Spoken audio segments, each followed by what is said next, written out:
Estas son las fuentes bibliográficas más o menos resumidas.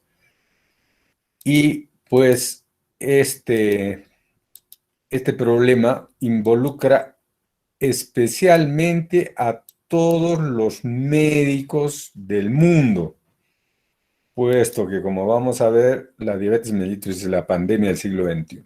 Por lo tanto, hay que prestar atención, porque la fisiopatología es la base del diagnóstico y tratamiento de este trastorno, así como su prevención y el tratamiento y manejo de sus complicaciones crónicas. Entonces, diabetes mellitus, pues al terminar esta clase esperamos poder haber contribuido a la definición y el conocimiento de la diabetes mellitus y trastornos relacionados, a conocer la epidemiología e historia de la diabetes mellitus en el mundo y en nuestro país, conocer y comprender los mecanismos fisiopatológicos de la diabetes más frecuentes en nuestro medio y comprender los mecanismos fisiopatológicos de la sintomatología más frecuente. Entonces, esta es la proyección global sobre la pandemia del siglo XXI, hecha el año 2007, y a la fecha tiene casi la misma vigencia, con un incremento pues a nivel mundial, sobre todo Sudamérica y el Caribe, que nos compete en un 102%. Sin embargo, estas proporciones en la última evaluación de la IDF han disminuido felizmente para Sudamérica y el Caribe, están por 70-80%, y pues esto por ello nos compete. Este es de la IDF, del año 2018, donde América del Sur y Central tenemos pues alrededor de este porcentaje y el 62% de incremento, ¿no?, en todos los grupos etarios. Y a nivel mundial, pues en algunos va a haber un menor incremento que en otros, como ustedes pueden ver. Por ello, es muy importante que todos estemos involucrados en conocer este problema. Bueno, el problema de la diabetes mellitus y el síndrome metabólico, la obesidad, que es el factor desencadenante de toda la fisiopatología, como vamos a la gran mayoría de la fisiopatología, pues bien, es conocido desde épocas tan remotas como hace 27.000, 25.000 años antes de Cristo, porque se encontró una estatuilla que, como ustedes pueden ver, pues semeja una paciente obesa con obesidad central, que es la Venus de Willendorf, que fue encontrada por este trabajador, Johann Beran, porque se parece un poco a mi nombre, que está en el Museo de Historia Natural en Austria. Pero el primer documento escrito acerca de la diabetes mellitus es conocido ya clásicamente por todos, es el famoso Papiro de Ebers, que data de 1500 años antes de Cristo y que se encuentra pues en el museo de esta universidad en Leipzig. Entonces, esta fue descubierta en una momia en la tumba de Asasif en Luxor en el año 1862 y que fue comprado por este egiptólogo George Ebers, del quien lleva su nombre. Entonces, este papiro es así una cinta muy grande de una serie de escritos pues, en los jeroglíficos y que describen la diabetes mellitus como una enfermedad, como vamos a ver enseguida, que se caracterizaba por poliuria, así como su tratamiento. Es el primer documento escrito. También tenemos otro documento en el Ayurveda de la India, que data de 400 años antes de Cristo, donde describen pues una orina como crema de azúcar y que atraía a las hormigas, que hasta ahora las pacientes, inclusive muchas pacientes hemos diagnosticado por ese detalle. Luego, Demetrios de Parmenidis, 300 años antes de Cristo, pues describe una condición resultante en diabetes. Entonces, diabetes significa sifón. En el año 30-50, Celso describe la poliuria y es Arateo de Capadocia, en el año 81 a 136 de nuestra era, que usa el término diabetes. Diabetes quiere decir sifón o entrada y salida. Dia es ingreso y vete salida. Entonces, es una misteriosa y rara enfermedad en la cual las carnes se funden por la orina. Los pacientes no paran de beber y su vida es corta y dolorosa. Padecen náuseas, inquietud, sed ardiente y no tarda mucho tiempo en expirar. Esta es una descripción lacónica de la cetoacidosis diabética. Entonces ya se describían esos problemas, esos casos en aquella época. Posteriormente vienen una serie de hitos en los cuales se identifica la diabetes mellitus con una serie de características que se van incrementando hasta que en 1530, este es muy importante recalcar, a Paracelso. Paracelso define que la diabetes mellitus es una enfermedad generalizada. Este paradigma, pues ahora está completamente probado que la diabetes es una enfermedad generalizada. Luego vienen pues una serie de otros investigadores que van agregando conocimientos acerca de este problema que es la diabetes mellitus. Por lo que pasaremos rápidamente, sobre todo encontrando los hitos más importantes. Bonfelli, en 1848, describe un test para determinar el azúcar en la orina, que era, junto con Tromer, años antes, un test para la glucosa en la orina. Esto nos permitió reconocer objetivamente la presencia del azúcar o la glucosa en la orina de los pacientes diabéticos. Claude Bernard descubre el glucógeno en el hígado y así sucesivamente van incrementándose pues, los investigadores que describen algunos síntomas, signos, hallazgos de la diabetes mellitus. En 1869, Langerhans describe las células de los islotes del páncreas, que llevan su nombre, islotes de Langerhans. Otro hito importante en el conocimiento de este trastorno. Kussmaul, en el coma diabético, describe la cetonemia y la famosa respiración de Kussmaul, que es la respiración acidótico, respiración magna. Entonces, estos contribuyeron al conocimiento de ello. Bouchard, en 1875, dice que la educación es un pilar importante en el tratamiento de la diabetes mellitus. Este aforismo también es presente actualmente lo más importante en el manejo de la diabetes mellitus. Luego van incrementándose pues estos aportes en el conocimiento de este trastorno y llegamos a al siglo XX, donde se van descubriendo las sulfonilureas, guanidina, que es una sulfa que Watanabe logra provocar hipoglicemia. Follin-Hu, en 1919 describe una metodología para medir la glucosa en la sangre. Yo todavía he utilizado este método de Follin-Hu durante mis estudios y también en los primeros años de la práctica clínica que utilizábamos en el hospital, el método de Follin-Hu para la determinación de glucosa.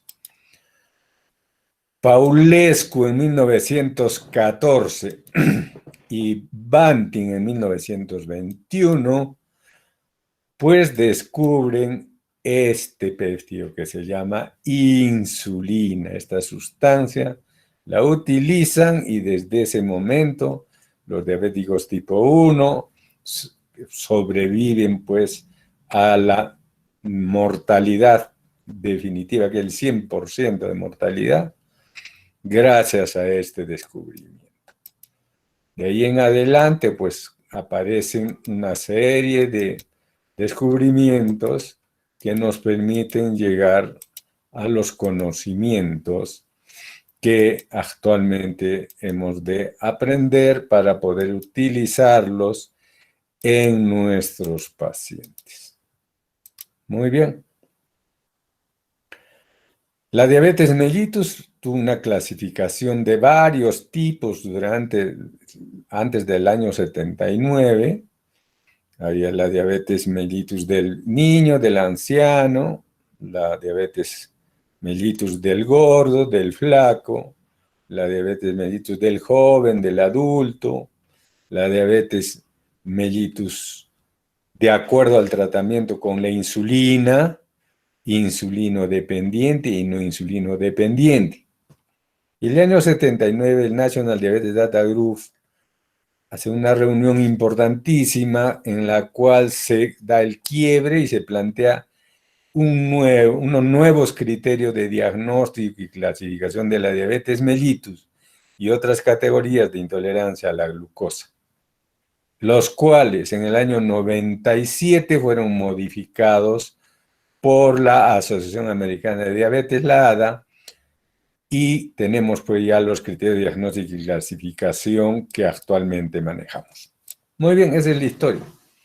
Desde el punto de vista epidemiológico, lo importante para nosotros es que ese incremento en la prevalencia de la diabetes en el mundo, pues van a sufrir determinados grupos étnicos con mayor impacto, y eso nos importa porque los latinos vamos a tener el incremento del 100% en la prevalencia de este problema en Estados Unidos. Eso extrapolado a nuestros países, a nuestro país, pues nos premia como una etnia especialmente proclive a tener esta patología. Estas son algunas estimaciones para el 2025, que ya estamos cerca, donde pues se encuentran que la prevalencia para este año era de 7 a 7.3%, actualmente ya estamos cerca del 9%, de tal manera que la prevalencia de este trastorno va a estar muy pesado en nuestro país. Y el rango de edades, antes se consideraba la diabetes tipo 2 solo de los mayores de 50, 40, 50 años, ven que a la fecha, en menores de 20 años, inclusive adolescentes y niños, pues es importante la prevalencia, tanto en la zona urbana como en la zona rural. Muy bien.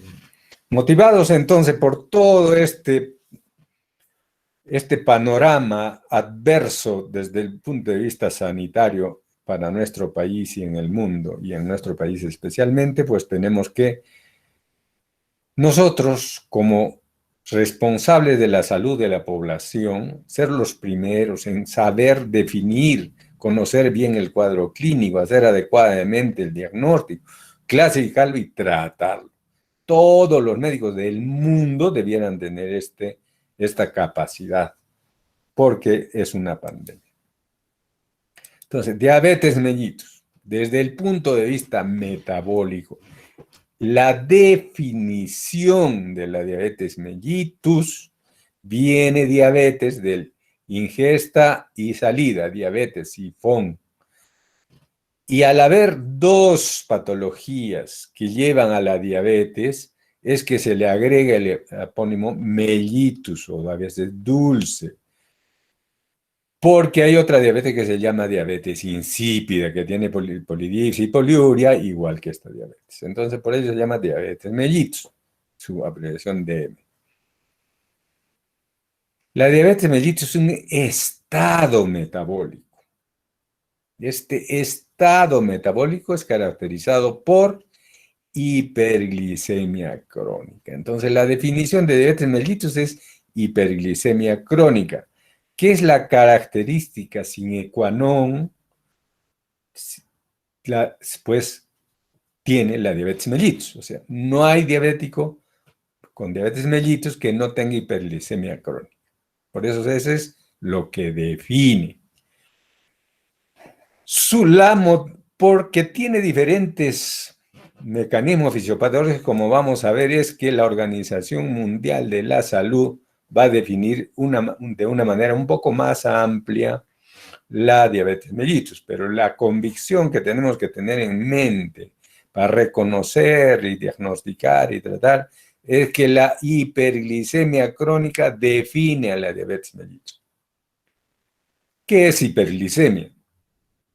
La hiperglicemia es la glucosa plasmática en sangre venosa antecubital persistentemente mayor a los niveles normales según el momento metabólico. Eso es hiperglicemia. ¿Cuáles son los valores normales de la glucosa plasmática venosa? Que son referenciales para todos. O sea, esto es un consenso. La glucosa en ayunas o basal, o llamada también posabsortiva, está entre 70 a 99.9 miligramos por decilitro. Donde 70 a menos de 100 debes lo normal de la glucosa basal o en ayuno. Después de una carga de glucosa de 75 gramos y por ello se extiende a la postprandial, entonces esta glucosa se llama postcarga o postprandial. A la hora, la glucosa normal varía de 70 a menos de 163 y a las 2 horas de 70 a menos de 140. Entonces ese es el rango en el cual normalmente la mayor parte de las personas manejamos los niveles de glucosa. Y digo la mayor parte de las personas porque estas cifras han sido determinadas en adultos jóvenes a nivel del mar, aparentemente sanos.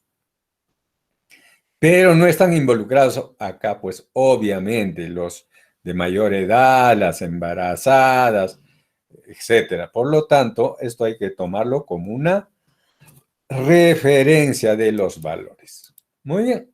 Entonces, ¿cómo define la Organización Mundial de la Salud y la ADA la diabetes mellitus? Diabetes mellitus es un grupo de enfermedades metabólicas, o sea, son muchas enfermedades, caracterizadas por hiperglicemia crónica resultante de defectos en la secreción y acción de la insulina. Entonces, acá ya definimos la diabetes como hiperglicemia crónica. Hablamos algo de la fisiopatología, resultante de los defectos de la secreción y acción de la insulina. Y hablamos del pronóstico, que la hiperglicemia crónica de la diabetes está asociada a largo plazo con daño y disfunción multiorgánica, como está señalado aquí. Entonces, eso ha sido consagrado por esta definición también que la toma la Organización Mundial de la Salud. Entonces, hiperglicemia. ¿Qué es para nosotros hiperglicemia desde el punto de vista fisiopatológico? La hiperglicemia no es nada más que un indicador bioquímico, porque medimos en la sangre, mediante la cual se hace el diagnóstico de diabetes mellitus. Esa es la hiperglicemia. Entonces, demostramos que hay hiperglicemia crónica, demostramos que hay diabetes mellitus. Para eso sirve la hiperglicemia, el término hiperglicemia y su medición. ¿Cómo medimos la hiperglicemia? Directamente con la glucosa. Podemos medirla también con la hemoglobina glicosilada A1C, con el automonitoreo diario continuo de la glucosa y el promedio estimado de glucosa que se saca con estas mediciones. También podemos medir actualmente la glucosa con un monitor continuo que va a medir cada minuto, 3 minutos, 2 minutos, la glucosa sanguínea y va a determinar pues las variaciones, se llama monitoreo continuo de la glucosa. También podemos utilizar para medir la glucosa la fructosamina como medición de la glucosa y la albúmina glicosilada. Este es hemoglobina 1C, es hemoglobina glicosilada y la albúmina glicosilada. Entonces hay varias maneras de evaluar la hiperglicemia. La hiperglicemia per se es un factor importante, tratable, porque podemos nosotros controlar la hiperglicemia. Factor de riesgo para las complicaciones micro y macrovasculares, como lo han demostrado estos estudios, que sería conveniente que todos lo leamos alguna vez en la vida, que es el DSST en diabéticos tipo 1 y el UQPA-DS en diabéticos tipo 2. Estas subestudios 33 y 35 son los que prueban que es un factor de riesgo tratable. También la hiperglicemia es un factor de riesgo independiente para las complicaciones macrovasculares. Microvasculares, factor de riesgo tratable. Y macrovasculares, factor de riesgo independiente tratable. O sea, ¿qué quiere decir riesgo independiente? Porque las complicaciones macrovasculares son multifactoriales. Entonces, este factor de riesgo de la hiperglicemia es un riesgo independiente tratable.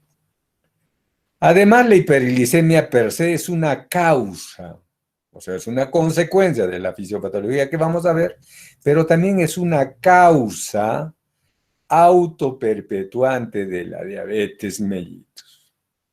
O sea, la hiperglicemia no solo es la definición, una característica, sino también es una causa. Por el mecanismo de glucotoxicidad que va a inducir insulinoresistencia, deficiente secreción de insulina, disfunción y apoptosis de las células beta, como vamos a ver cuando describamos todo lo demás. ¿Cuál es el cuadro clínico de la diabetes mellitus? Los síntomas típicos ya descubiertos, pues, citados en la historia de la medicina, como acabamos de señalar, de poliuria, polidipsia, pérdida de peso, polifagia, visión borrosa, y se le agregan a veces otros síntomas más. Esos son los síntomas de hiperglicemia marcada, poliuria, etc. A veces solamente van a dar falla en el crecimiento y susceptibilidad a infecciones. Las consecuencias agudas de esta hiperglicemia se llaman crisis hiperglicémicas, son la hiperglicemia con cetoacidosis, síndrome hiperosmolar no cetósico, llamadas complicaciones agudas de la diabetes mellitus. A largo plazo incluyen estas patologías, retino, neuro y todas las patías en todo el organismo. Como dijimos, desde aquella época ya es una enfermedad generalizada. Sin embargo, tiene un periodo que se llama asintomático, que es muy largo, y tan asintomático u oligosintomático que la mayor parte de las personas que tienen estos pequeños síntomas como variaciones en la ingesta de líquidos y la orina, pequeñas o regulares, que no alteran mayormente la calidad de vida de los pacientes y que no les dan importancia. Entonces, por esta razón, el 50% a nivel promedio mundial de los pacientes diabéticos que aún teniendo diabetes no saben si tienen diabetes porque no los han diagnosticado, porque no tienen síntomas. Entonces, ese periodo asintomático es lo que nos preocupa y nos hace que para diagnosticar diabetes mellitus tengamos que buscarla, hacer un despistaje en toda la población. Cuando nosotros vamos a afirmar que un paciente tiene diabetes mellitus, se llaman criterios de diagnóstico. La glucosa plasmática en ayunas tiene que ser mayor o igual a 126 miligramos por decilitro, que es el consenso ya 2010-2020 y en adelante, también 2021 para adelante, en una glucosa en ayunas. También se puede diagnosticar con una glucosa plasmática a las 2 horas en un test de tolerancia a la glucosa oral, que consiste en administrar 75 gramos de glucosa anhidra, y luego a las 2 horas se mide la glicemia, y esta tiene que estar igual o mayor a 200. Entonces, estas dos determinaciones por sí solas no hacen el diagnóstico de diabetes mellitus. Hay que repetirlas en más de una oportunidad, sobre todo cuando estos niveles están muy cerca de este punto de corte. La glucosa plasmática casual, o sea, tomada en cualquier momento, se utiliza cuando el paciente tiene síntomas típicos, poliuria, polidipsia, polifagia, pérdida de peso. Le tomas una glucosa en cualquier momento y si está igual o mayor a 200 ya definitivamente tiene diabetes mellitus, no necesita repetir. Entonces, estos dos instrumentos son los que hemos manejado por mucho tiempo y recién a partir del 2010 se agrega la hemoglobina glicosilada 1C que sea igual o mayor a 6.5%. Esto mediante un procedimiento que esté certificado por los organismos que certifican tanto el kit como el laboratorio.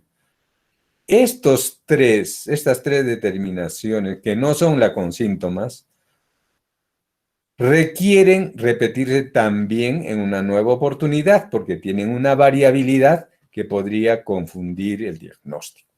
Entonces, esas son las exigencias de las compañías de seguros y de la comunidad científica en general para aceptar el diagnóstico de diabetes mellitus. Pero entre la diabetes mellitus y la normalidad existe un rango de glicemias que no son normales, son hiperglicemia y por lo tanto obedecen al diagnóstico o a la definición de diabetes mellitus, que es hiperglicemia crónica. Y estos están entre 100 y 125 en ayunas, 140 y 129 a las 2 horas, de una carga de glucosa y la hemoglobina glicosilada entre 5.7 y 6.5. Entonces, este grupo de pacientes que tienen diabetes, pero que no es diabetes mellitus aceptada por el consenso, actualmente se llama prediabetes mellitus. Muy importante esto porque ya nos permite diagnosticar la diabetes mellitus en estadios más tempranos. Entonces, fuera de estos criterios, tenemos criterios también importantes en diabetes mellitus gestacional. Entonces, la diabetes mellitus gestacional fue definida, pues, como cualquier grado de intolerancia a la glucosa reconocida por primera vez durante el embarazo. Entonces, es muy importante para los criterios de diagnóstico para esta diabetes mellitus gestacional son más estrechos y más exigentes que la diabetes mellitus en general, de tal manera que, ¿por qué se da importancia a este grupo? Porque acá el paciente no solamente es la madre que hace la diabetes, sino el feto. El feto es la víctima de esta hiperglicemia crónica durante el embarazo. Porque una vez que nace, ya la diabetes mellitus materna va a desaparecer momentáneamente, a veces para siempre. Por ello, pues hay que diagnosticarla y clasificarla. ¿Cómo hacemos ese diagnóstico? Tenemos el método largo, mediante el cual se debe dar una carga de 50 gramos de glucosa anhidra a las mujeres embarazadas y a la hora se le hace una medición de glucosa y si es mayor a 140, ya entra a la segunda fase, que es la confirmación. Confirmamos mediante un test de tolerancia a la glucosa, que es la curva de tolerancia a la glucosa. O sea, necesitamos 3 determinaciones. Al basal, a la hora, a las 2 horas y a las 3 horas. Con 100 gramos de carga de glucosa anhidra, y el diagnóstico se establece con 2 o más valores anormales. Riesgo alto. Pues ¿a quiénes les hacemos esto? A las pacientes con riesgo alto en la primera visita prenatal. Y como vamos a ver epidemiológicamente, nuestra raza está premiada, pues todas las mujeres de nuestra raza están en riesgo alto y a todas hay que hacerle el despistaje. En riesgo promedio a las 24 o 28 semanas de gestación y a los 6 y 8 meses. Más o menos corresponde. Entonces, ¿cuáles son los criterios? En el test corto se hace más simplemente. Gestante de 24 a 28 semanas o factores de riesgo, ya vimos cómo, se le realiza el test corto con 75 gramos de glucosa anhidra. Y los criterios de diagnóstico son glucosa en ayunas igual o mayor a 92, a la hora mayor a 180 y a las 2 horas igual o mayor a 153. Entonces, si tienen uno de estos criterios, ya tiene diagnóstico de diabetes mellitus gestacional. Muy bien. Una vez diagnosticado este estado de hiperglicemia crónica, debemos clasificarla en lo posible. Entonces, puede ser clasificada con las siguientes categorías. Diabetes mellitus tipo 1, destrucción autoinmune, usualmente por deficiencia de proteína e insulina, ya vamos a ver después en la fisiopatología. Diabetes tipo 2, que no la vamos a decir ahora, La diabetes tipo 3, diabetes mellitus gestacional, pero en el año 2021 han sido cambiado esta diabetes 3 a diabetes 4, como era antiguamente. Diabetes mellitus gestacional, la que acabamos de señalar. Y hay un grupo 4, actualmente es grupo 3, que son los tipos específicos de diabetes. ¿Cuáles son estos? Los que podemos determinar con precisión la causa. Entonces, diabetes monogénica, neonatal, MODI, enfermedad del páncreas, esofrino, inducida por químicos, medicamentos, trasplante de órganos, etc. O sea, tú puedes definir cuál es la causa. Y cuando no es de ni tipo 1, ni tipo 3, ni tipo 4, nos quedamos con la tipo 2. Esa es la recomendación de la ADA para el diagnóstico. No es conveniente de frente ponerle el apelativo de tipo 2 al diabético que estamos diagnosticando, porque nos quedamos con esa etiqueta y finalmente ignoramos muchas de estas causas que podrían estar transcurriendo. Entonces, ¿cuál es la fisiopatología? Que vamos al centro ahora del problema. La fisiopatología de la diabetes mellitus tipo 1 es esta. Un solo defecto fisiopatológico, que es destrucción de las células beta. Es la tipo 1. Una causa es la autoinmunidad. Al destruirse por mecanismo autoinmune las células beta, vamos a ver disminución de la secreción de insulina, deficiencia absoluta de insulina e hiperglicemia. Ese es el paradigma de George Eisenberg en el año 86. Pero el 85 a 90% no tienen esta fisiopatología. Entonces hay un 10 a 15% de pacientes que no tienen señales de autoinmunidad. Entonces, ahí se vienen teorías, cómo podría ser la fisiopatología. Hay un grupo de estudio que ha planteado la teoría del acelerador y dice que la tipo 1 y la tipo 2 tienen el mismo desorden de insulinoresistencia y un diferente sustrato en los pacientes desde el punto de vista genético que va a hacer que hagan diabetes tipo 1 o tipo 2. Esta teoría o la hipótesis del acelerador pues nos permite entender por qué hay pacientes que tienen el estado prediabético corto y el estado prediabético largo. Los pacientes que tienen el estado prediabético largo son los que finalmente terminarán en diabetes tipo 2. Van a tener un periodo que no van a requerir insulina. En los diabéticos tipo 1 el periodo es corto y en los diabéticos tipo 2 muchos años.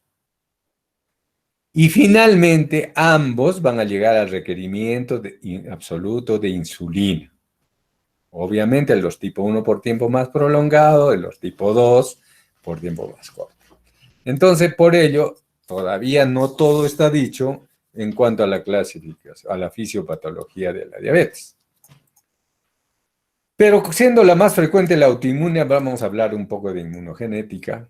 Entonces, los genes involucrados en la fisiopatología de diabetes tipo 1 son los antígenos de histocompatibilidad mayor, 3 a 50%, y no histocompatibilidad, 3%. Estos tipos inmunogenéticos, los haplotipos de DQA1 501, DQB1 0201, DQ2 DR3, DQ8 DR4, son genotipos donde se van a presentar esta diabetes mellitus tipo 1 autoinmune. Pero hay otros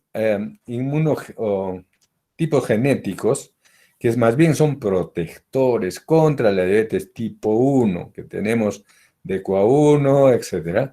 Estos genotipos son predominantes en nuestro país. Nuestra raza está protegida contra la diabetes tipo 1 porque tenemos estos genes. Eso fue demostrado por un estudio, el arcoíris, si no me equivoco. El gen de la insulina puede estar comprometido también por una patología asociada al gen aire, que es de autoinmunidad. O sea, cuando tienen pues parte del síndrome poliglandular autoinmune. Otros pueden estar relacionados con enfermedad de Graves, hepatitis autoinmune, diabetes mellitus 1, que son este tipo genético. Y así podemos ir buscando su asociación con lupus, artritis reumatoide, este otro tipo, ¿no? Diabetes insulino dependiente, M4, que son unos genotipos que se han encontrado en estos estudios. Sobre este patrón genético de predisposición y teniendo en cuenta la protección, hay factores ambientales que van a desencadenar la autoinmunidad contra la célula beta. Y están identificados el virus de la rubiola, de Epstein-Barr, Coxsackie, citomegalovirus, rotavirus y posiblemente también el COVID-19. Entonces, estos factores ambientales van a disparar la autoinmunidad. También se han asociado a algunos problemas como la leche de vaca, por ejemplo en Japón, deficiencia de vitamina D, de omega 3, las vacunas, la preeclampsia, todos estos podrían estar involucrados en el desarrollo de esta inmunopatogenicidad. Bueno, ocurre que inicialmente cualquiera de estos factores van a desencadenar un incremento del interferón alfa en las células beta, por todos los mecanismos que vamos a ver.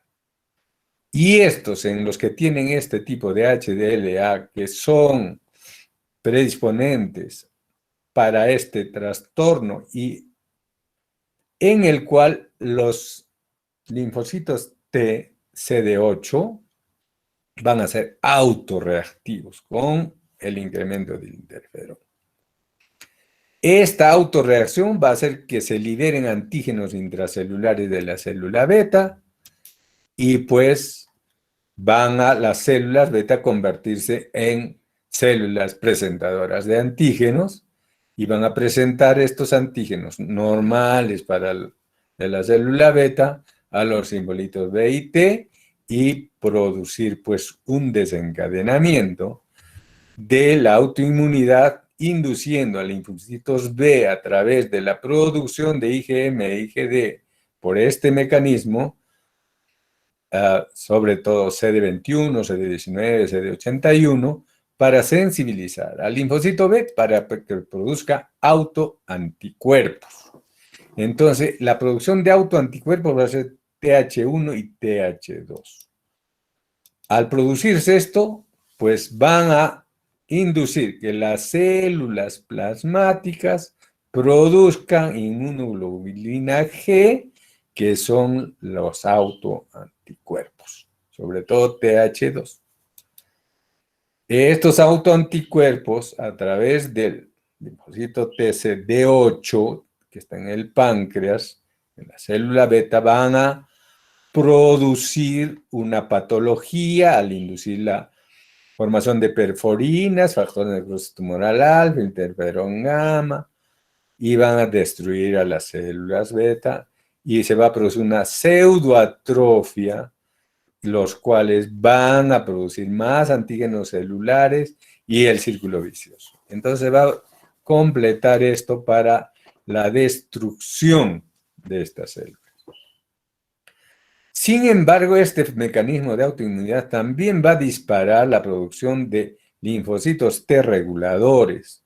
Y dependiendo de esta potente respuesta, de la potencia de esta respuesta, pues estos linfocitos T reguladores van a aumentar la proliferación de las células beta, o sea, producido el daño, aparece la diabetes, y esta respuesta inmunológica de los linfocitos T reguladores van a hacer que se proliferen las células beta. Las células beta aumentan su masa y producen más insulina y de pronto el paciente ya no requiere insulina para su tratamiento y se llama el periodo de luna de miel. Entonces este periodo de luna de miel puede durar pues entre 6 meses, un año. A veces se puede prolongar más, en algunos puede durar más tiempo, pero la mayoría es la duración corta, 2, 3 a 6 meses. Y luego de nuevo caen en el problema y tienen que seguir recibiendo insulina. Muy bien, entonces acá tenemos algunos mecanismos por los cuales se produce lo que acabamos de ver y pues ahí tenemos, este esquema es más ilustrativo, ¿no? Entonces se producen los anticuerpos, sensibilizan al CD8, el CD4, la célula dendrítica y se producen pues a la célula beta, que es esta, tanto daño humoral a través de los anticuerpos y daño directo a través de los macrófagos, que es TH1, y van a producir daño y destrucción de la célula beta. Muy bien. Entonces acá algunos detalles de cómo se aparecen las células reguladoras, los T reguladores, y que pueden modular esta respuesta autoinmune. Finalmente, las células beta van a ser destruidas por estos mecanismos.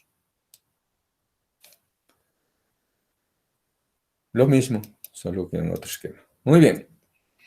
Entonces, ¿cómo hacemos el inmunodiagnóstico? Para saber si es una diabetes tipo 1, hay que hacer el inmunodiagnóstico. O sea, determinar la presencia de estos autoanticuerpos patológicos, que son los anticuerpos anti-islote o ICAS, que es el más sensible, digamos, el más frecuente. Los anticuerpos antiinsulina pueden estar presentes. Los anticuerpos anti-GAT65 y 67, estos los utilizamos más en clínica porque son mucho más baratos. Se presentan pues en un porcentaje alto en los pacientes con diabetes tipo 1 autoinmune. Anticuerpos anti-insulinoma también pueden ser un indicador de la autoinmunidad. Anticuerpos anti-CINT8, anticuerpos anti-SOC, anticuerpos antifosfatasas de tirosina, etc. Todos esos son los anticuerpos que van a servirnos para el diagnóstico de la diabetes mellitus tipo 1. Esto hay que hacerlo de inmediato apenas se diagnostique o se sospeche de diabetes tipo 1, porque con el tiempo se va produciendo una destrucción completa de las células beta y ya no hay antígenos que estimulen la producción de estos anticuerpos o disminuyen notablemente y también disminuyen la tasa de estos anticuerpos. Entonces, esta es la razón por la que hay que hacer el diagnóstico temprano. Entonces, aquí tenemos un islote, ¿no?, donde tenemos más o menos la distribución de los, normalmente, cómo está pues en los pacientes que no tienen diabetes. El islote está íntegro, las células beta que producen insulina son las células claras, las células alfa, las que producen glucagón, las células delta, las que producen somatostatina, las células gamma producen polipéptido pancreático. Entonces, esta proporción de células es lo normal en el paciente no diabético. En la diabetes tipo 1, pues aparecen las células inmunocompetentes que infiltran el islote y al producir el daño tanto celular como humoral, van a destruir las células beta, entonces van a disminuir notablemente el número de células beta y al contrario van a aumentar el número de células alfa, que son hiperglicemiantes, las células beta son hipoglicemiantes. Entonces, este patrón es el que tienen, pues, en la patogénesis de la diabetes tipo 1 autoinmune. O sea, el islote está preservado, aunque hay casos en los cuales hay insulitis, o sea, una inflamación además que puede cambiar este patrón. Mientras que la inflamación que se produce en la pancreatitis, donde también hay reclutamiento de estas células inmunocompetentes, no modifica a las células beta ni la proporción de estas dentro del islote, sino que produce fibrosis alrededor de del islote y va a conducir a una deficiente secreción de insulina por ahogamiento, podríamos decir, de el islote. Entonces, temporalmente en la pancreatitis va a haber hiperglicemia, pero luego va a haber normoglicemia. Pero si la pancreatitis es crónica, va a llegar a la deficiencia de insulina. Entonces, por enfermedad pancreática. La diabetes mellitus tipo 1 tiene 3 estadios o fases, como hemos visto hace un rato. Bueno, prediabetes, no, fase 1 de riesgo, o sea, ya autoinmune. El estadio 1 son los pacientes que ya empiezan la enfermedad. Entonces, estos pacientes solo tienen autoanticuerpos.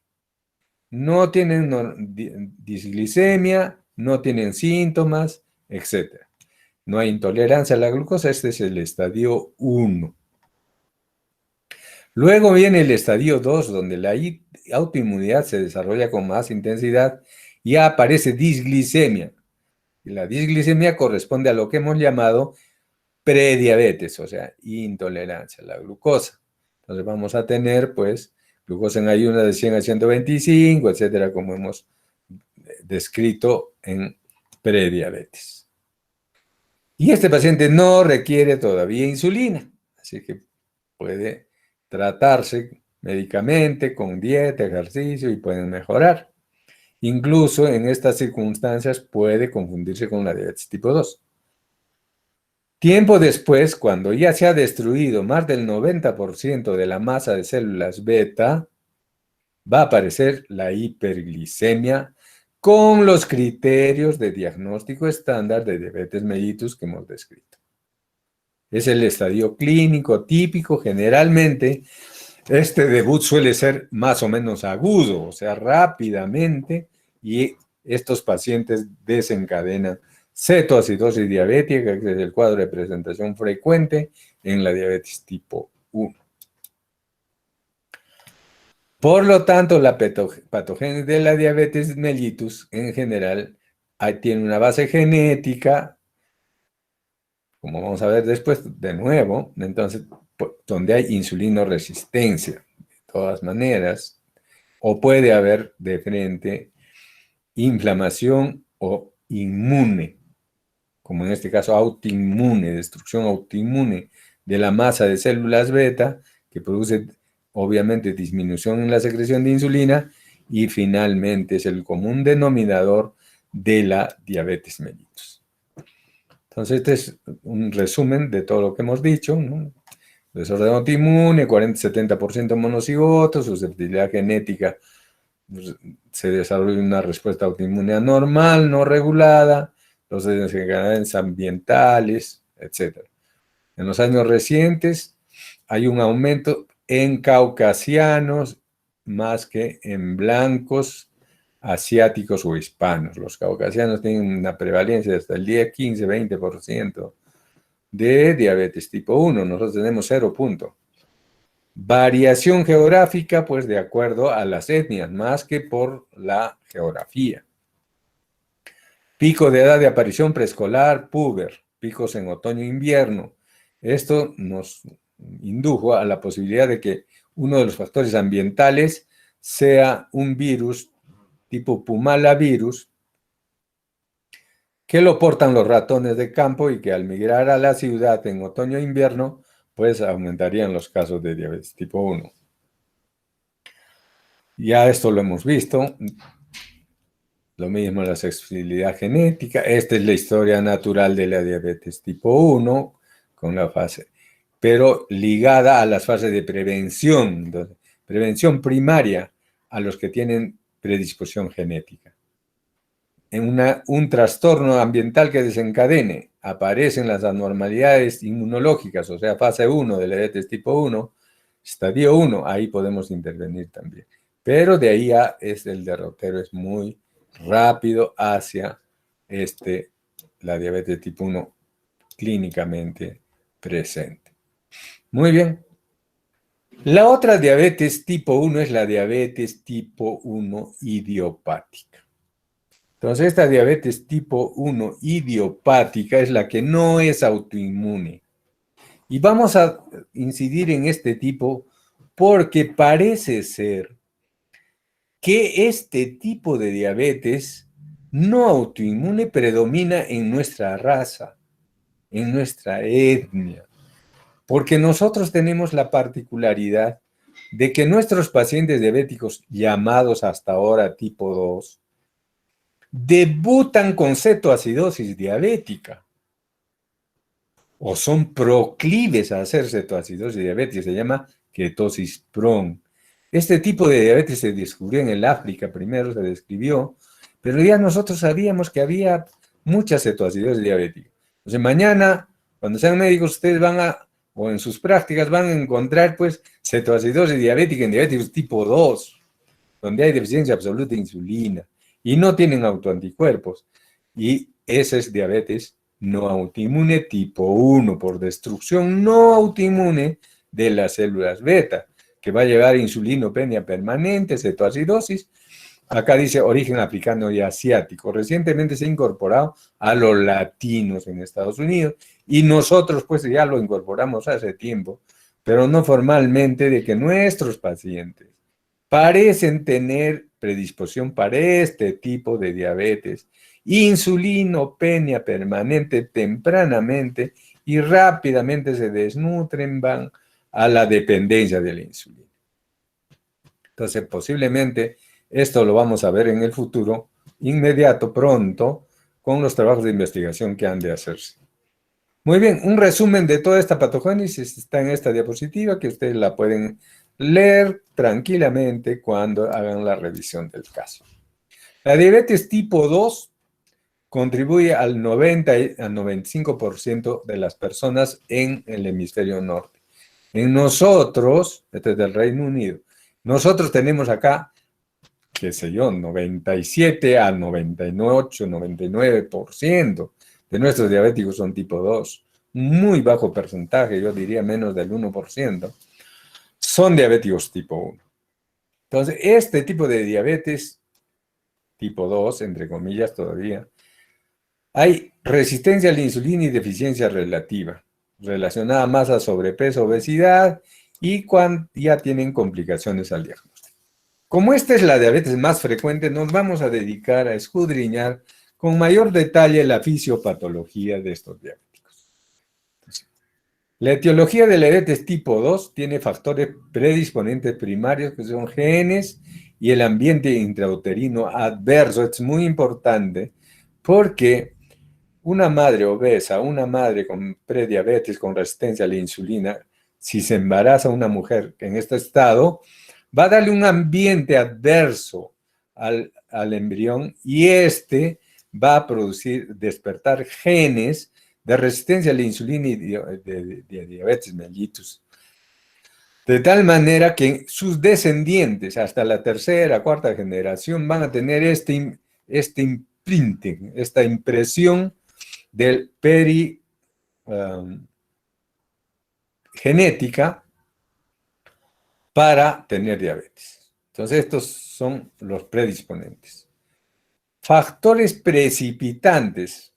¿Qué es lo que hace que estos que ya tienen la predisposición genética o epigenética, pues desencadenen la diabetes mellitus? La obesidad, el sedentarismo, el envejecimiento, el hábito de fumar, los trastornos del sueño y otros como el estrés, que es muy importante, el estrés. Entonces, todo esto va a empujar a que se acentúen los mecanismos que vamos a ver y aparezca la diabetes mellitus. Pero una vez que ya hay disglicemia, o sea, ya hay glucosa elevada, y junto a ella aumento de los ácidos grasos libres, lípidos, estos dos son patogénicos, van a, como dijimos ya, la glucosa va a producir resistencia a la insulina y apoptosis de la célula beta. Los lípidos también. Entonces, por gluco y lipotoxicidad son factores que van a acelerar el desarrollo de la diabetes mellitus. Por lo tanto, tendremos pues paciente con insulinoresistencia que tiene célula beta funcionante, va a llevarnos al síndrome metabólico, que es el camino largo. El del síndrome metabólico por sí mismo va a producir complicaciones cardiovasculares, cerebrovasculares, sobre todo macroangiopáticas, que van a llevar a eventos Pero el síndrome metabólico también va a ser una de las fuentes de diabetes mellitus. Entonces, una vez que disfunciona la célula beta, porque esto es un mecanismo de compensación de la insulinoresistencia, hiperinsulinemia, cuando falla la célula beta, entonces va a producirse hiperglicemia. Y si hay hiperglicemia, pues la microangiopatía sobre todo va a estar relacionada a la hiperglicemia, pero también a la macroangiopatía. Entonces, tanto la insulinoresistencia como la disfunción de la célula beta están presentes al diagnóstico de diabetes mellitus. Insulinoresistencia, dijimos cómo, y la disfunción de la célula beta, deficiencia relativa de insulina, hiperglicemia, diabetes tipo 2. Entonces, son dos fenotipos que están generalmente, pues, conviviendo continuamente. Muy bien. ¿Cómo es que se produce esto? La historia natural de la diabetes mellitus. Pues primero, todos somos normales, tenemos un promedio de secreción de insulina plasmática acá, luego tenemos la captación de glucosa mediada por insulina a nivel muscular, sobre todo, y del tejido adiposo, y tenemos la glucosa, la glicemia promedio. Entonces, en el sujeto delgado, que no tiene intolerancia a la glucosa, o sea, normotolerante a la glucosa, este es el patrón. Pero, ¿qué ocurre cuando ya se incluyen los mecanismos desencadenantes? El paciente ya engorda, entonces es obeso. Entonces, el obeso con tolerancia normal a la glucosa tiene cambios, tanto en la secreción de insulina como en el consumo de glucosa. Pero la glicemia se mantiene normal, por eso es tolerancia normal a la glucosa. Entonces, el gordito que no tiene alteraciones de la glucosa.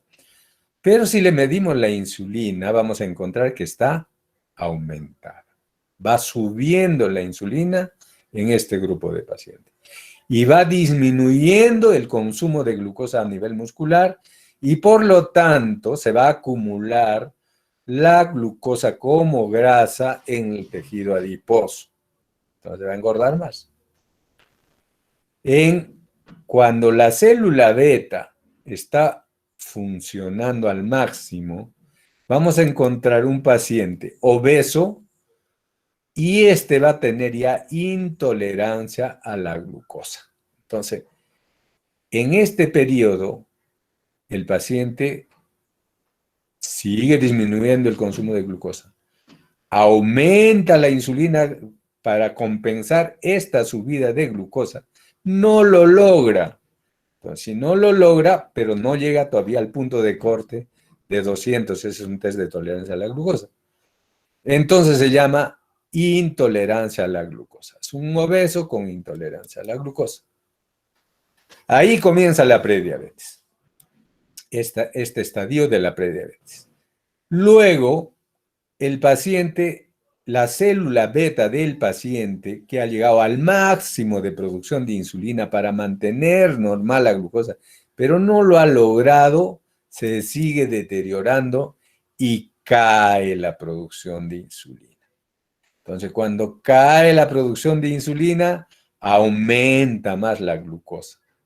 Y aquí vamos a encontrar ya al paciente que tiene pues diabetes mellitus con todos los criterios de diagnóstico que hemos mencionado, pero con alta secreción de insulina.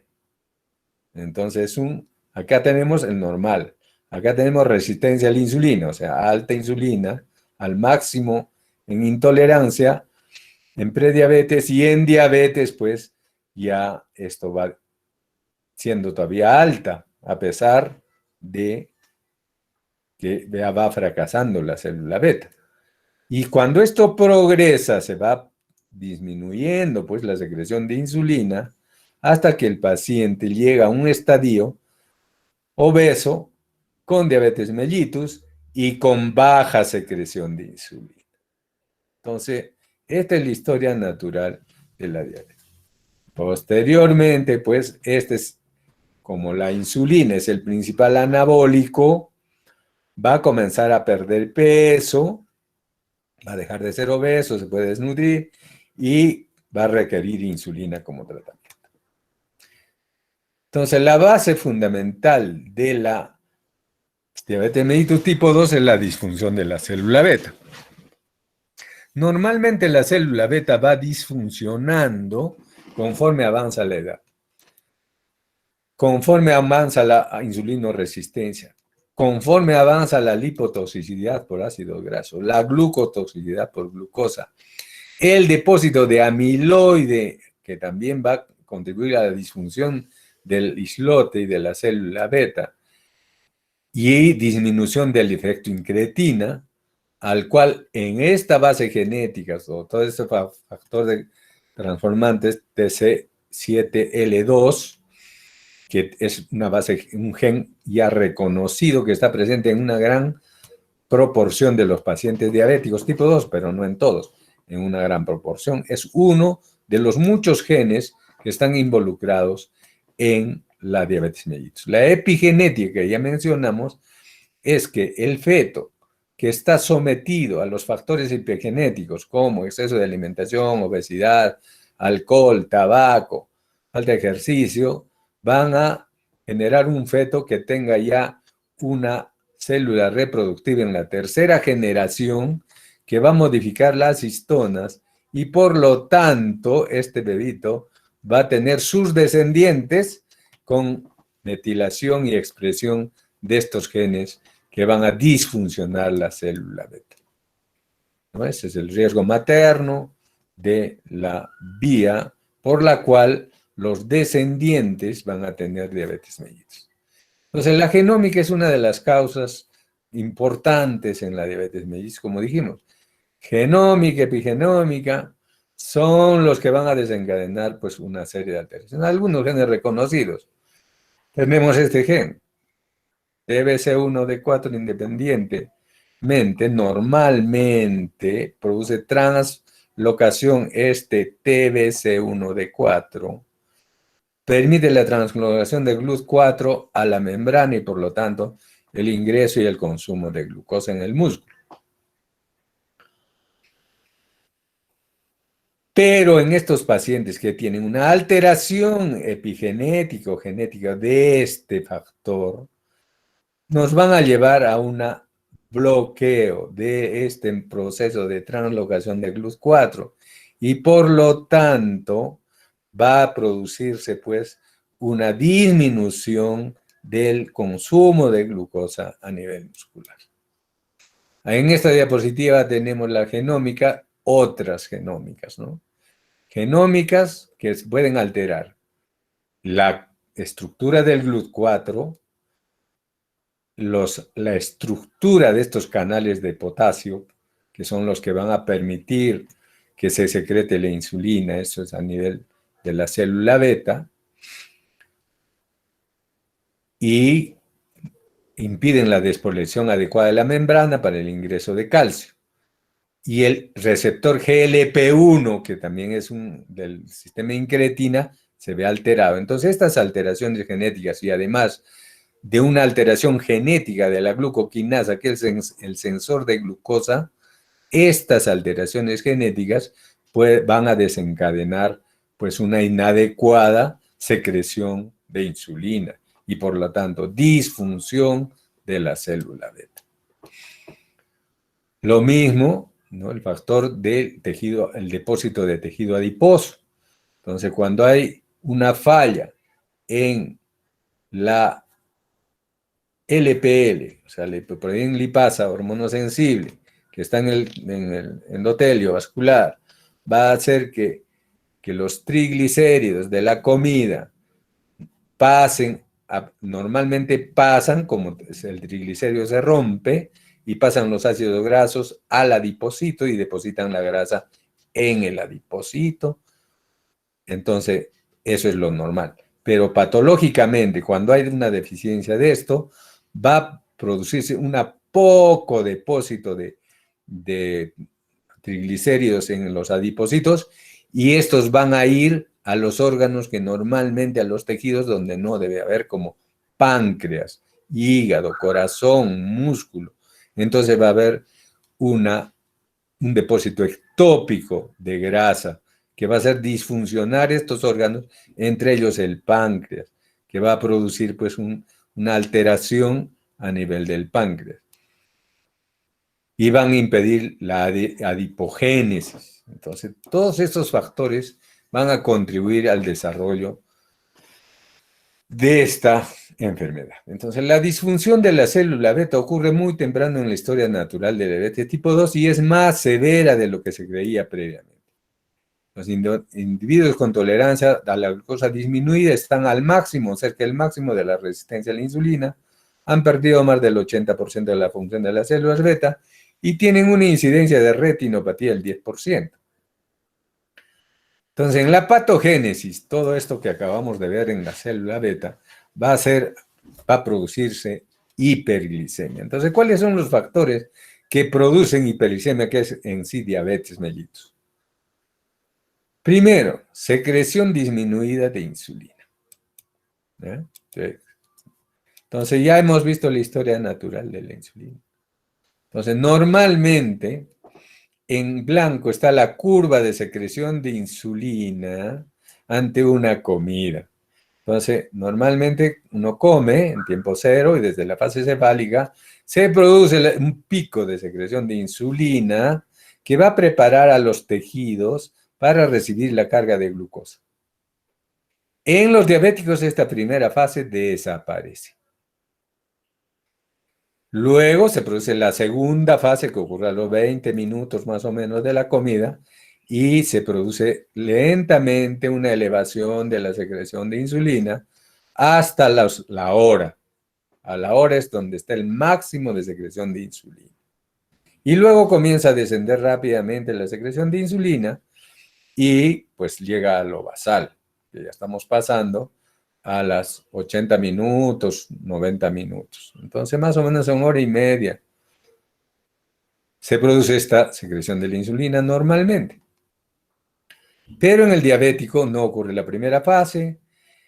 La segunda fase ocurre muy lentamente, de tal manera que su máximo llega pues a los 80 minutos, más tardíamente, algunos hasta se prolonga, y luego cae a lo normal. Entonces, esta secreción de insulina está disminuida como una de las causas de la hiperglicemia. Luego tenemos que durante el periodo de ayuno, nosotros no dependemos, nuestras células no dependen el aporte de glucosa de la glucosa de la comida, porque ya desapareció. Entonces van a depender de la producción hepática de glucosa. Entonces la producción hepática de glucosa basal, pues ocurre cuando la glicemia está menos de 100. Entonces cuando la glicemia cae menos de 100, comienza a producirse glucosa de origen hepático por glucogenólisis fundamentalmente en las primeras horas, en 12 horas, 6, 8 horas, a las 12 horas, y luego gluconeogénesis. Entonces, todo eso produce el hígado, pero en los pacientes normales, esa producción de glucosa endógena se termina cuando la glucosa llega a 100 miligramos para arriba. Entonces sube la glucosa más de 110, 120, 130 y ya no hay producción hepática de glucosa. Pero en el paciente diabético continúa la producción hepática de glucosa como si no hubiera pasado nada y esta recién comienza a disminuir a partir de los 200, muy lentamente, pero se mantiene hasta 300 de glucosa. Los pacientes tienen hiperglicemia. Entonces, ese mecanismo está bloqueado por la resistencia hepática a la insulina. Luego tenemos la captación de glucosa, como habíamos visto. Entonces, la captación de glucosa, en la tolerancia normal a la glucosa, la captación corporal de la glucosa es más o menos acá 6, 7 desde el punto miligramos por kilo por minuto. En la diabetes tipo 2 no llega pues a 3.7, a las justas podría llegar a 4. Entonces casi la mitad, 2/3, un poco más, del consumo de glucosa tiene el diabético a nivel muscular, a nivel general. Y a nivel muscular, aquí tenemos el músculo, ¿ya? Captación de glucosa en miembro inferior, en el músculo del miembro inferior. Vean, en el sujeto normal, pues la captación de glucosa en tiempos, después de una comida, sube, ¿no? Mientras que en los diabéticos no sube. Se mantiene abajo, después va subiendo lentamente un poquito y se mantiene bajo el consumo de glucosa, lo que lleva, por ende, a hiperglicemia. El otro mecanismo es el cuarteto disarmonioso, la lipólisis incrementada. Entonces, como tenemos en el tejido adiposo el mecanismo de la lipólisis está bloqueado por la lipoproteína lipasa, hormona sensible, a nivel del tejido adiposo, y hay resistencia a la insulina en el tejido adiposo, entonces va a producirse más lipólisis que la debida. Al subir los lípidos, ácidos grasos libres en el plasma, abundantes van al músculo, el músculo aumenta el consumo de ácidos grasos libres, pero disminuye la utilización de glucosa. O sea, ahí es la lipotoxicidad en el músculo. En el hígado ocurre lo propio. Entonces, el hígado consume ácidos grasos libres con acetilcoenzima A y disminuye la gluconeogénesis, aumenta, mejor dicho, la gluconeogénesis. O sea, aumenta el consumo tanto de esto como la gluconeogénesis y va a producir hiperglicemia, ¿no? Por producción hepática de glucosa, por lipotoxicidad. Además que la resistencia a la insulina va a hacer que el glucógeno siga produciéndose glucogenólisis. Entonces, ambos factores van a llevar a esto. La prueba de esto es este estudio donde el clamp hiperglicémico y normoglicémico, o mejor, el clamp hiperglicémico, o sea, le damos glucosa a un paciente y vemos la primera y segunda fase en secreción de insulina medida a través del péptido C. Entonces, en los sujetos con tolerancia normal a la glucosa, pues tenemos esta respuesta, 75% y 25%. Y acá tenemos al revés, ¿no? Menos 60% y menos 35% en los pacientes con diabetes mellitus. Ni siquiera todavía diabetes mellitus, solo historia familiar de diabetes mellitus. Y hay una disminución, un incremento de la lipotoxicidad. En la célula beta, ¿cómo es el mecanismo? El mecanismo es que los ácidos grasos libres, a través del CD36, que es el transportador de ácidos grasos libres, ingresan en la célula beta. Entonces, en la célula beta van a convertirse en diacilglicerol, el cual va a fosforilar la proteínquinasa C, que va a bloquear el sustrato 1 de insulina, y por este mecanismo va a impedir que la fosfoinositol 3 quinasa y el AKT estén en equilibrio y por lo tanto inhiban la transcripción de este receptor de insulina, sustrato receptor de insulina 2. Entonces bloquean la acción de la insulina en la célula beta y de esta manera bloquean las síntesis, sobre todo la secreción de insulina, ¿no? Por eso esto está bloqueado por este mecanismo. Entonces, eso produce lipotoxicidad de la célula beta que puede inducir, además, esta fosforilación puede llevar a una apoptosis de la célula beta. Esto con mayor detalle, los mismos mecanismos. El quinto elemento, el efecto incretina disminuido. Entonces ya se conocía desde hace mucho tiempo este efecto incretina. Entonces vemos acá que GLP-1 que es el péptido glucagon-like que producen las células intestinales, se va a secretar de esta manera. Como ven acá, en el tiempo luego de una carga oral de alimento. A ver. ¿Ya? Entonces, en los diabéticos o en los prediabéticos que tienen intolerancia a la glucosa, esa curva se cae. Y en los diabéticos, pues se cae más temprano y mucho más abajo. De tal manera que este efecto de secreción y acción de de secreción de la GLP-1, que es el principal estimulador para el pico que se debe producir de secreción temprana de insulina y la tardía también, va a estar bloqueado. El GIP, ¿no? Que es la polipéptido insulinotrópico glucosa dependiente pancreático, va a ocurrir algo al revés.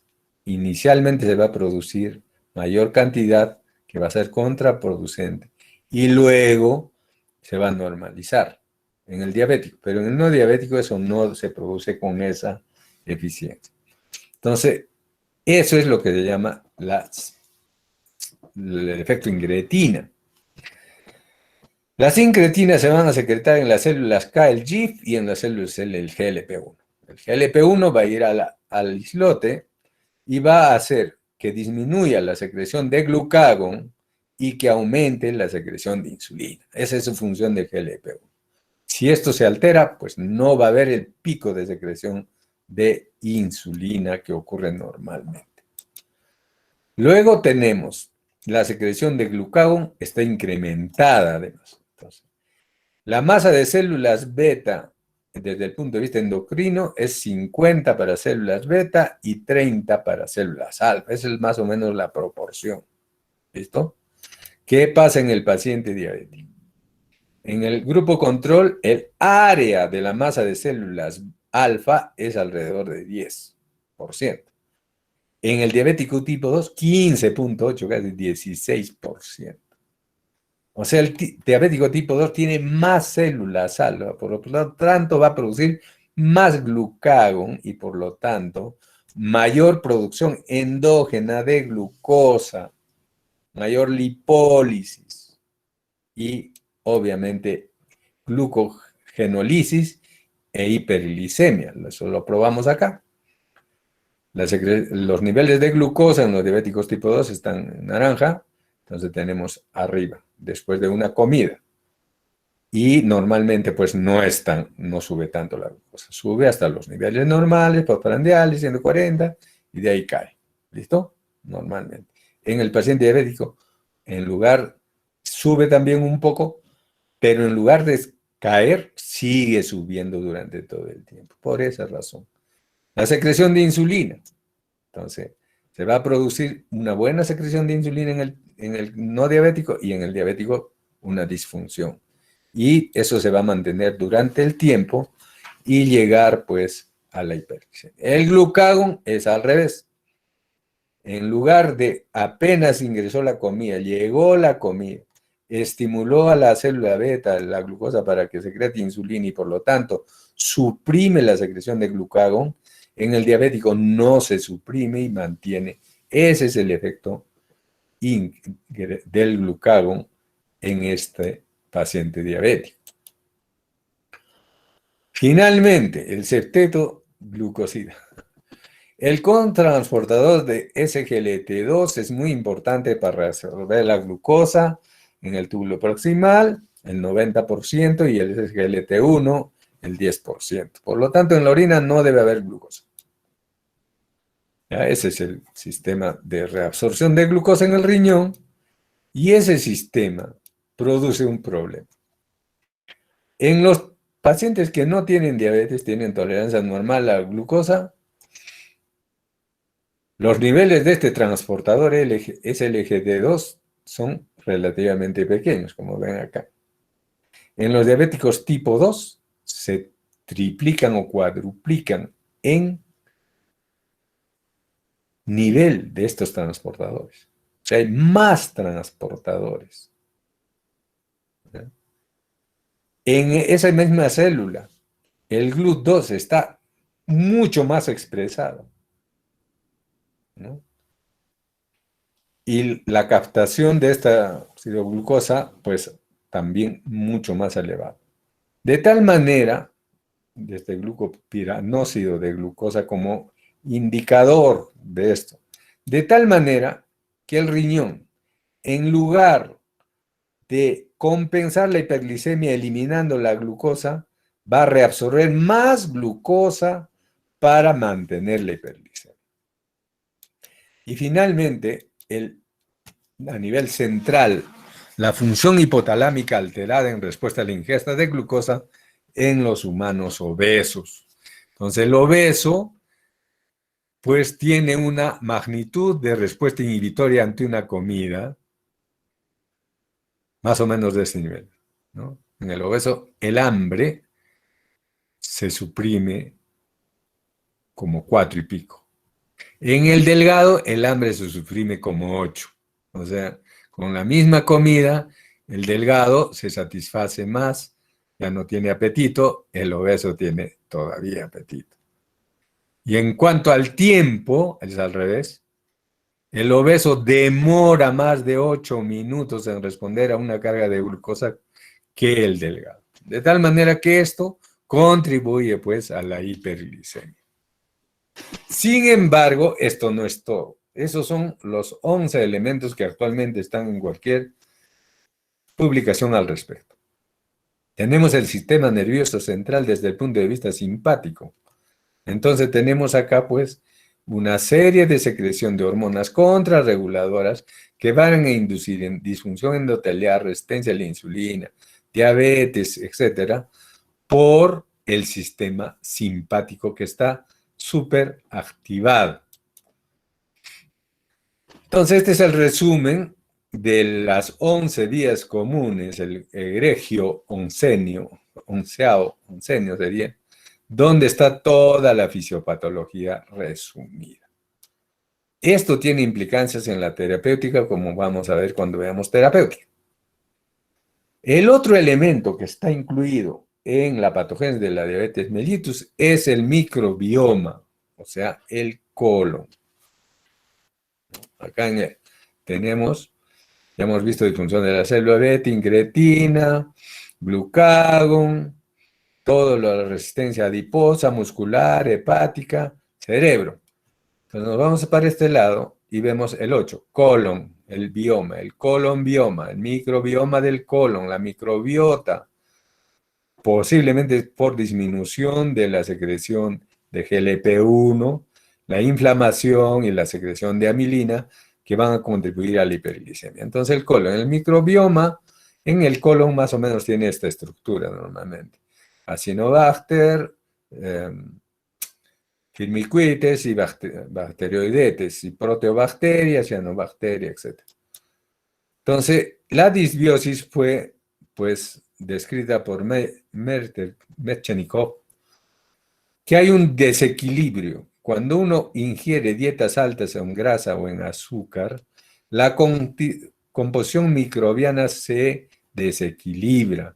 Y eso produce, pues, lo que se llama disbiosis, donde este microbioma libera ácidos grasos de cadena corta que van a servir de energía adicional a consecuencia de la fermentación de los hidratos de carbono, acumulación de grasa y obesidad.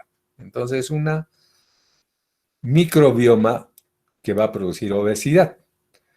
La prueba de esto es, ¿cuál es el mecanismo? La dieta baja en carbohidratos y lípidos va a estimular la producción de bacteroidetes y va a frenar la reproducción de los firmicutes y la cianobacteria. La actividad física ayuda a esto.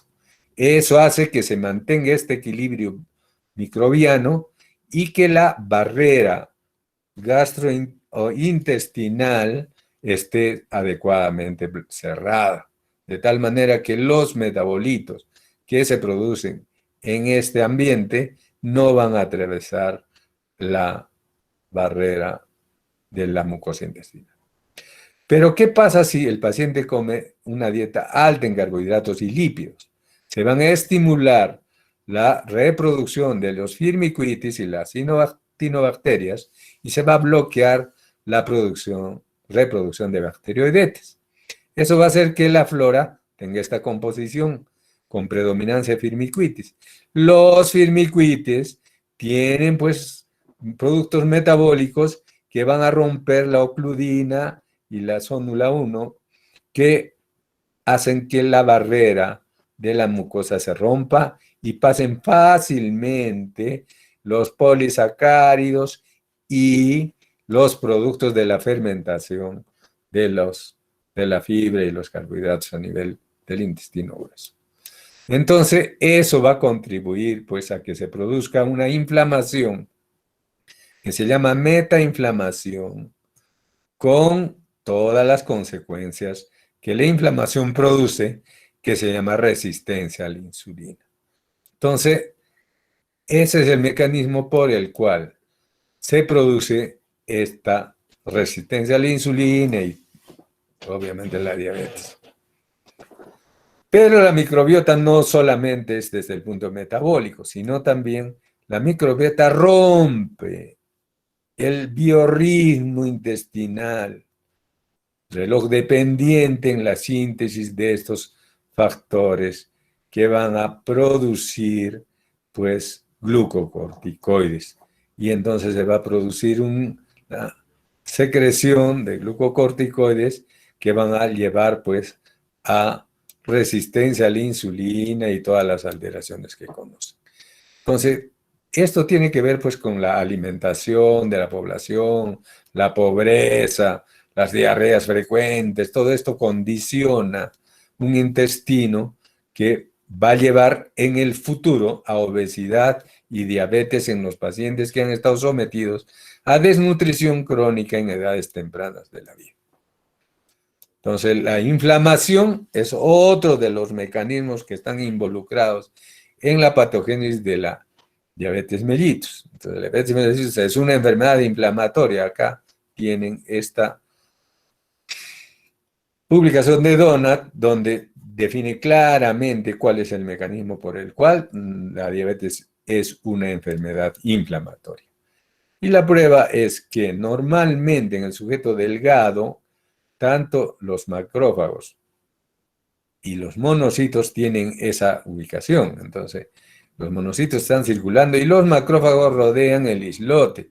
Y hay macrófagos periféricos y macrófagos intraislote que van a regular las funciones de las células beta, células delta, etc. a nivel de una conversación continua que tienen entre las células. ¿Qué pasa cuando ocurre el paciente está obeso? Entonces, en el paciente obeso hay aumento de la proliferación de células beta y aumento de la invasión de los macrófagos intracelulares. Y los macrófagos extracelulares son interrumpidos en su protección del islote con monocitos, ¿no? Que van a ser los que van a llevar a los nódulos linfáticos, pues, todas las secreciones que tienen. Entonces, la relación entre un macrófago intraislote con la célula beta es muy estrecha, tanto por mecanismos extracelulares, citoquinas, inflamatorias, receptor Toll-like 4, etc., como nanotubos, que son túneles, que van a permitir el traspaso de diferentes sustancias entre el macrófago y la célula beta. Entonces, este tunelamiento, estos nanotúbulos, mantienen pues una homeostasis y están ligados por una unión gap, de tal manera que el macrófago va a inducir a la reproducción de las células beta, pero también puede producir por estrés del retículo endoplásmico un bloqueo de la sensibilidad de la insulina, de la secreción de insulina inducida por glucosa a nivel de la célula beta. De tal manera que eso ayuda a la disfunción de la célula beta. la inflamación en la célula beta, ¿no? Que son estas diapositivas que van a involucrar algunas otras hormonas, como la fertuina, como vamos a ver en adelante. Otro mecanismo es la hipoamilinemia. O sea, junto a la insulina, la célula beta secreta amilina. No se sabía para qué servía la amilina, pero finalmente sabemos que la amilina tiene acciones importantes. Entonces, disminuye la ingesta de alimentos a nivel central, lo que lleva a pérdida de peso. Retrasa el vaciamiento gástrico, que es otra acción de la amilina. Inhibe la secreción de glucagón. Entonces, todo esto va a llevar a disminución de la glicemia. Entonces, la amilina es un colaborador, digamos, de la insulina en disminución de la glicemia por estos mecanismos. Para ello se han generado fármacos como el pramlintide que ayudan, que son miméticos de la amilina. Entonces, es otro aspecto que hay que tomar en cuenta en la patogénesis. Resumiendo, pues, la obesidad, la insulina resistencia y la participación de los péptidos natriuréticos, tanto el atrial como el cerebral, en la producir efectos metabólicos, y cuando disminuyen van a llevar a todas estas alteraciones que llevan a resistencia de la insulina, disminución de la secreción de insulina, disminución de la masa de células beta, incrementan el apetito, la saciedad y todos los mecanismos que ya hemos descrito en resumen, llevando a diabetes tipo 2 y perpetuando pues esta patogénesis. Finalmente regresamos a esta diapositiva donde el individuo en su genética es poligénica y monogénica. O sea, hay alteraciones monogénicas que llevan a la diabetes monogénica y poligénica, muchos genes, y la epigenética que ocurre durante la embriogénesis. Entonces, todo esto es un sustrato en el cual el factor ambiental y la inflamación y la disregulación autoinmune, inmunológica, van a llevar tanto a resistencia de la insulina como directamente a destrucción de la masa de células beta en caso de diabetes tipo 1 y también en caso de diabetes tipo 2 por glucolipotoxicidad y a disminución en la secreción de insulina de célula beta que finalmente va a llegar a la hiperglicemia. Entonces es en resumen toda la fisiopatología de esta historia natural de la diabetes que ya lo hemos mencionado, que va a llevar pues a aterosclerosis, etc. Entonces, si nosotros intervenimos tardíamente en todos estos factores, cuando hagamos el diagnóstico de diabetes mellitus, con los criterios que he mencionado, estamos llegando un poco tarde. Mientras que si la patogénesis de los eventos cardiovasculares pueden ser prevenidos, si nosotros pudiéramos diagnosticar al paciente en estos principios, 10 a 15 años antes de que se diagnostique diabetes, ya comienza a haber resistencia a la insulina, que es el primer evento. Entonces, si hay resistencia a la insulina, nosotros, si intervenimos acá atrás, logramos mejorar más. Pero hasta la fecha solamente hemos logrado que se intervenga en el diagnóstico de prediabetes, intolerancia a la glucosa, para que se modifique este futuro, ¿no? Muy bien. Prediabetes y diabetes mellitus, pues, prediabetes y diabetes se refiere a la intensidad de la sensibilidad y de la secreción de la insulina, la sensibilidad hepática de insulina y la sensibilidad periférica a la insulina. Entonces hay pacientes que van a hacer una deficiencia, una resistencia aislada del hígado, pero con secreción de insulina adecuada y secreción o consumo de glucosa periférica adecuada. Esos son los que se llaman intolerancia o hiperglicemia de ayuno o glucosa impedida en ayunas, impedimento. Entonces vamos a tener una glicemia en ayunas mayor a 100. Entonces se tienen ese factor. Pero le hacemos el test de tolerancia a la glucosa y el resto es normal. Mientras hay otros que no, es al revés, tienen buena sensibilidad hepática a la insulina y por ello no tienen hiperglicemia de ayuno. Son normal la glicemia en ayuna Pero le hacemos el test de tolerancia a la glucosa y tienen intolerancia a la glucosa. Entonces, estos dos grupos que se consideraban diferentes, son diferentes en su mecanismo fisiopatológico, son lo mismo, forman parte de los llamados prediabéticos, todos estos. Hay otros pacientes que tienen de todo un poco, pero todavía conservan cierto nivel de intensidad. Cuando todo fracasa, pues aparece la diabetes mellitus. Muy bien, este es el cuadro resumen, que ustedes lo pueden leer muy con paciencia. Hay otros factores que lo va a pasar muy rápidamente, en los cuales entran en la patogénesis de la diabetes y que van a ser incorporados seguro en el futuro, como los microRNAs, por ejemplo. El microRNA 375, su sobreexpresión inhibe la secreción de insulina estimulada por glucosa. El antagonista es el miRNA 375, restablece la secreción de insulina. Entonces, los MIRNAs, los microRNAs, pues son un futuro, tanto en el diagnóstico, prevención, tempranismo y riesgo de diabetes, como en su tratamiento, ¿no? Este es el mecanismo de los MIRNAs y en otras patologías, no solamente en diabetes. El otro aspecto es que el hígado también es un órgano endocrino que por estímulo por la glucosa, o sea, cuando uno tiene mucha glucosa, ingiere demasiados carbohidratos, glucosas, más los ácidos grasos saturados, más la microbioma que produce también lipopolisacáridos, etcétera, van a estimular la expresión de estos genes en el hepatocito que van a producir fetuina A. Esta fetuina A va a bloquear al receptor de insulina en el músculo, en el tejido adiposo, y va a estimular al receptor Toll-like R4 que va de las células inmunes, de tal manera que los ácidos grasos saturados van a contribuir pues a esta alteración inflamatoria y resistencia a la insulina.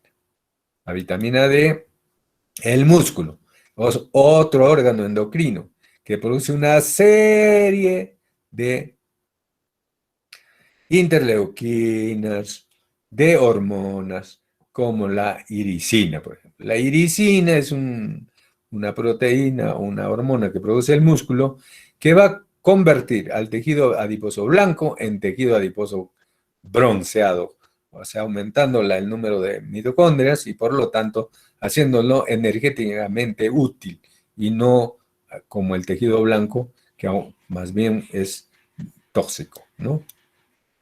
Muy bien. Esta es una integración entre el sistema límbico, el estrés, como les decía, el estrés es otro de los factores que va a contribuir a la disfunción endocrina, alteración de la microbiota, que van a hacer un círculo vicioso en la patogénesis de estos trastornos. Finalmente, esto éramos antes de que la evolución nos lleve al ser humano. Teníamos un perfil lipídico pues envidiable y bueno, teníamos poco estrés y ahora somos esto, ¿no? Lo último. Por lo tanto, esta diapositiva ilustrativa los dejo para que mediten. No sé si tienen alguna pregunta, comentario.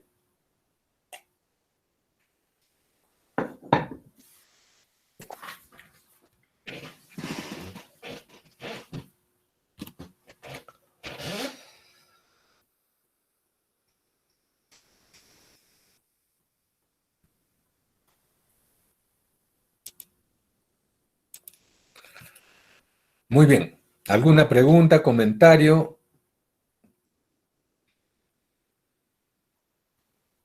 Carlos Enrique, si no hay pregunta, Doctor, sí, en dime. caso de una diabetes maltratada, eh, ¿cómo sería prácticamente eso? Su caso La clínico. fisiopatología. Disculpen un momentito, por favor.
Muy bien, disculpe. Me preguntabas, ¿qué pasa en los pacientes diabéticos que se tratan mal? Pues todos estos mecanismos se acentúan, todo. O sea, todo va peor. Cuanto más mal lo tratas a un paciente, peor va, porque todos los mecanismos fisiopatológicos se multiplican.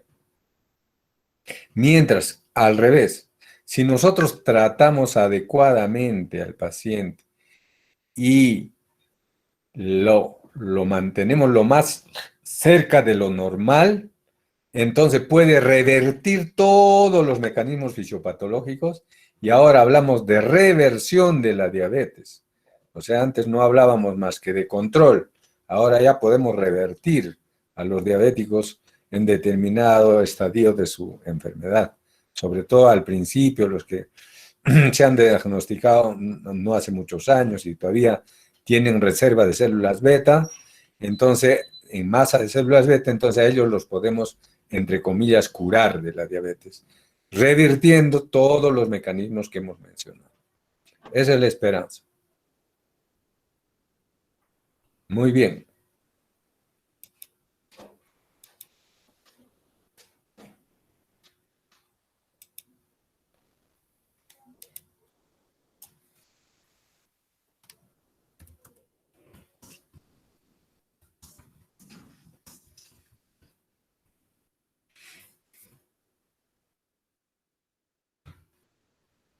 ¿Alguna pregunta más?